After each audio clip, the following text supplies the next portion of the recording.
노인이 되면 하고 싶은 말은 많은데 들어줄 사람이 없다. 노인의 얘기를 들어주는 신종 직업이 생겼다. 얘기 도중 가끔 고개만 끄덕여주고 절대 중간에 끼어들면 되지 않는다. 쉽지 않는 직업이다.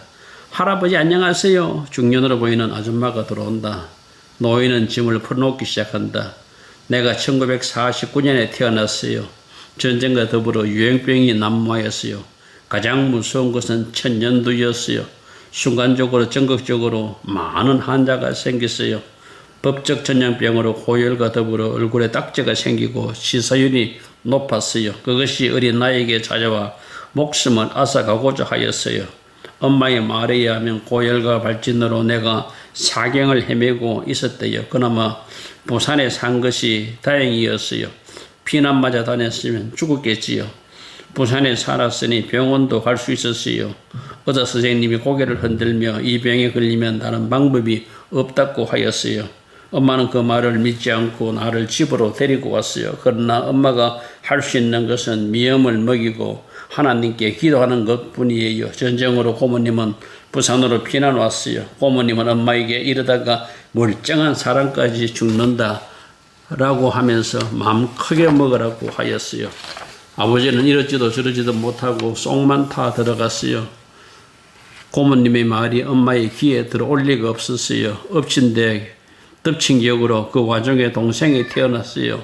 나는 잇몸에 밀쳐진 채 날이 갈수록 문어처럼 처지고 눈도 뜰 수 없고 미염조차 먹을 힘이 없었어요. 아버지는 동생이 태어난 기쁨보다도 나의 뒤처리를 염려해야 했어요. 문제는 엄마예요. 동생이 태어났음에도 잇목이 있는 나에게 찾아와 미염을 먹이고 다시 일어설 수 있다는 미련을 버릴 수 없었어요. 주위에 엄마의 친구들이 찾아와 현실을 받아들여야 해. 이것이 아이의 운명이야. 이 아이를 안고 있으면 다 죽어. 나를 포기하고 엄마와 동생은 살아야 한다는 거예요. 그럴 수밖에 없는 것이 이 병은 점진성이 강해 가까이 있는 사람들은 금방 옮겨져요. 아버지는 얼마나 무서운 병인 줄 알고 체험을 했지만 엄마는 누가 어떤 얘기를 하여도 받아들이지 않았어요. 갓 태어난 동생보다 죽어가는 나에게 억지로 입을 벌리면서 미움이 입에 들어가게 했어요. 무언가 먹으면 살 수 있다고 생각했나 봐요. 엄마는 자신이 나를 돌보는데 소홀했기 때문에 이런 병이 찾아왔다고 생각했어요. 그것이 엄마의 마음을 더욱 아프게 했어요. 엄마 외에는 모두 체년과 포기를 했는데 엄마는 나를 끝까지 놓지 않았어요. 병세는 점점 깊어가고 하루에도 몇 번 의식이 오가곤 하였어요. 나의 생명의 빛이 희미하게 점점 꺼져가고 있었어요. 그럴수록 엄마는 하나님께 제발 살려주세요 라고 메어 달렸어요. 내가 시간이 얼마 남지 않았다는 것을 알고 아버지는 뒤처리를 하려고 삼촌을 불렀어요. 밖에는 분주하게 사람들 움직이기 시작했어요. 오늘 넘기가 어렵다고 생각했어요. 고모님도 들어와 동생을 건너방으로 옮겼어요. 엄마만 나만 남았어요.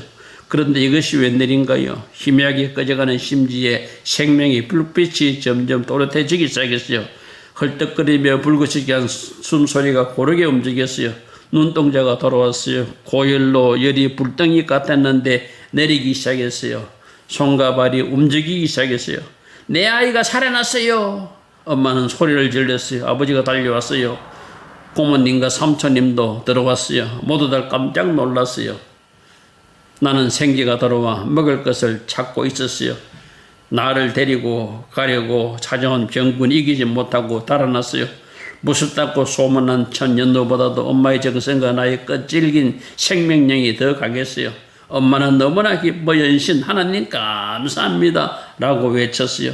내가 생사를 넘나들면서 그렇게 치열하게 싸웠음에도 너무나 어려 내 기억에는 없지만 그 흔적을 보아 일정을 했다는 것을 알 수 있어요. 천년도와 싸운 사람은 얼굴에 흔적이 남아있어요. 내가 죽을 수밖에 없는 전쟁에서 승리하고 돌아오자 얼마나 너무나 좋아했어요. 그리고 전쟁이 완전히 끝났다고 생각했어요. 그러나 나는 지금부터 전쟁을 해야 해요. 천년도균은 나를 이기지 못하자 내 얼굴을 핥히고 달아났어요. 나는 자랄 때 마마라는 흔적 때문에 심한 상처를 받았어요. 내 이름이 엄연히 있는데 사람들은 이름 대신 꼼보라고 불렀어요. 내 얼굴에 흔적이 이름이 되었어요. 자기들이야 재미로 장난삼아 부르지만은 내 어린 가슴에 못을 박는 것과 같았어요. 곰보라는 말이 나올까 늘 마음을 조이고 긴장을 했어요. 되도록 친구들이 많이 있는 데 가지 않았고 낯선 친구 있어도 가지 않았어요. 여럿이 곰보라고 노래를 부르면서 나를 힘들게 하였어요. 낯선 친구는 내 이름을 모르니 내 얼굴을 보고 곰보라고 자연스럽게 불러요. 더군다나 여학생들이 있는 데는 가지 않았어요. 나 역시 여학생들과 어울려 놀고 싶지만 그들까지 수모를 당하면 견딜 수 없을 것 같았어요. 친구들과 놀이를 하다가 내가 이기면 곰보는 놀이도 잘하네. 놀이에서 진 분풀이를 내 아픈 곳을 찔렀어요. 곰보란 말이 정말로 듣기 싫었어요. 놀이를 하여서 이기도 이긴 것이 아니에요. 한 번은 수업을 마치고 정도 시간에 한 녀석이 여학생들이 있는데 나를 약 올리려고 곰보라고 큰 소리를 불렀어요. 참으로 창피했어요. 피가 거꾸로 올라오는 것 같았어요. 너는 이름도 모르니? 라고 대들었어요. 곰보 보고 곰보라고 한 것이 뭐가 잘못되었나? 너 얼굴에 곰보라고 이름이 새겨져 있잖아. 야, 이 곰보야. 나는 순간적으로 그동안 쌓여있는 것이 폭발했어요. 나 자신을 어떻게 감당을 할 수가 없었어요. 어자고 책상이고 딱 쉬는 대로 그 녀석에게 던졌어요. 다행히 그 녀석이 피하는 바람에 다치질 않았어요. 교실이 순간적으로 엉망이 되었어요.